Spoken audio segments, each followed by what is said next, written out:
Hello दोस्तों, एने horror stories YouTube channel में आपका स्वागत है। मैं हूं सात्विकी द्विवेदी। तो दोस्तों, आज की भूतिया कहानी सुनने के लिए आप लोग तैयार हो जाइए। तो बढ़ते हैं आज की भूतिया कहानी की ओर। मेरा नाम मनीष है और मैं जयपुर का रहने वाला हूँ। मैं चॉकलेट बेचने वाली एजेंसी के लिए सेल्स एजेंट के तौर पर काम करता था। दिन भर में मुझे 30 से 50 किलोमीटर ट्रैवल करना पड़ता था और अलग अलग लोगों से मिलकर हमारे प्रोडक्ट के ऑर्डर लेने होते थे और माल पहुंचाना होता था। कभी कभी मुझे एजेंसी का मालिक मुझे बाइक देता और कभी कभी रिक्शे का भाड़ा देता था। 3 महीने पहले एक ऐसे भयानक भूत से मेरा सामना हुआ कि तब से मैंने खौफ और डर के मारे बिस्तर पकड़ लिया है। हुआ ये था कि रोज की तरह सुबह मैं पेन कैलकुलेटर और ग्राहकों की लिस्ट लेकर बस स्टैंड पर ऑटो रिक्शा का इंतजार करने लगा। तभी एक पुराना ऑटो रिक्शा मेरे पास आकर रुक गया। मैंने देखा उसके अंदर सफ़ेद कपड़ों वाला, घुंघराले लंबे बालों वाला, काला सा अधेड़ उम्र का इंसान बैठा था। रिक्शे वाले ने मुझसे पूछा कि कहाँ जाना है।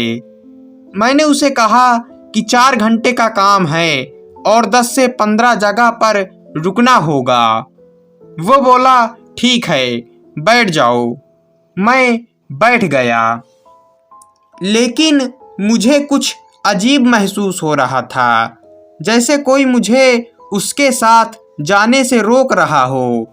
उसने ऑटो रिक्शा चलाना शुरू कर दिया और ऑडियो टेप बजाने लगा। वो कुछ तंत्र मंत्र वाले श्लोक बजा रहा था और रास्तों में आने वाले मंदिरों से दूर दूर से ऑटो रिक्शा निकालने लगता और मंदिर देखकर गुस्से से चिल्ला देता था, जैसे कि उसे कुछ तकलीफ हो रही हो। ये सब देखकर मुझे पक्का यकीन हो गया कि ये ऑटो वाला आदमी कुछ गड़बड़ है। या तो ये पागल है या फिर इसके अंदर भूत प्रेत का वास है।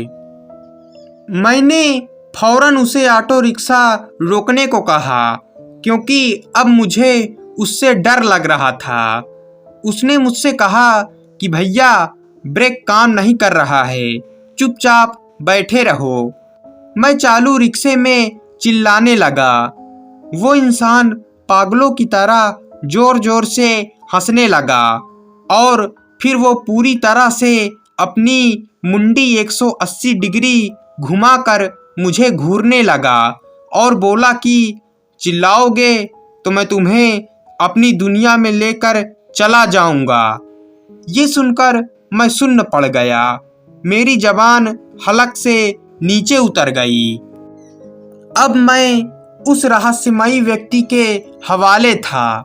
वो मुझे घंटों तक सुनसान रास्तों पर ऑटो रिक्शा में घुमाता रहा और अचानक ऑटो रिक्शा रोककर मेरी ओर घूमा और बोला कि तुम जैसे ठंडे खून वाले इंसान का मैं क्या करूं?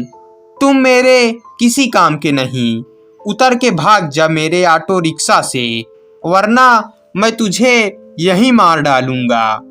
मैं उस ऑटो रिक्शा से भाग जाना चाहता था, लेकिन मेरे पैर जम गए थे और सांसें थम सी गई थी। मैं एक लकवाग्रस्त इंसान की तरह वहीं लाचार बैठकर डरे जा रहा था और उसे सुने जा रहा था।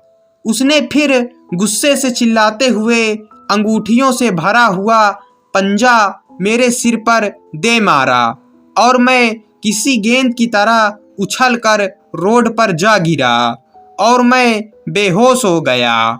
जब मेरी आँख खुली तो मैं फुटपाथ पर पड़ा था। मैंने अपनी घड़ी देखी तो दोपहर के 12 बज चुके थे और बस स्टैंड पर खड़े लोग नफरत और धिक्कार भरी नज़र से मेरी ओर देखे जा रहे थे, जैसे मैं कोई शराबी हूँ और दारू पीकर रोड पर गिरा पड़ा हूँ।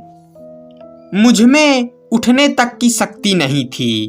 मैंने लेटे लेटे ही अपने दोस्त को फ़ोन करके मदद के लिए बुलाया। फिर वो मुझे वहाँ से उठाकर मेरे घर तक ले आया। आज भी मैं डर के साए में हूँ और एक ही डर मुझे सताता रहता है कि कहीं फिर से उस ऑटो रिक्शा वाले भूत से मेरा सामना फिर हुआ तो मैं क्या करूँगा। तो दोस्तों, ये कहानी यहीं पर ख़त्म होती है। कहानी पसंद आई हो तो वीडियो को लाइक, चैनल को सब्सक्राइब कर दीजिएगा। मिलते हैं अगली भूतिया कहानी में।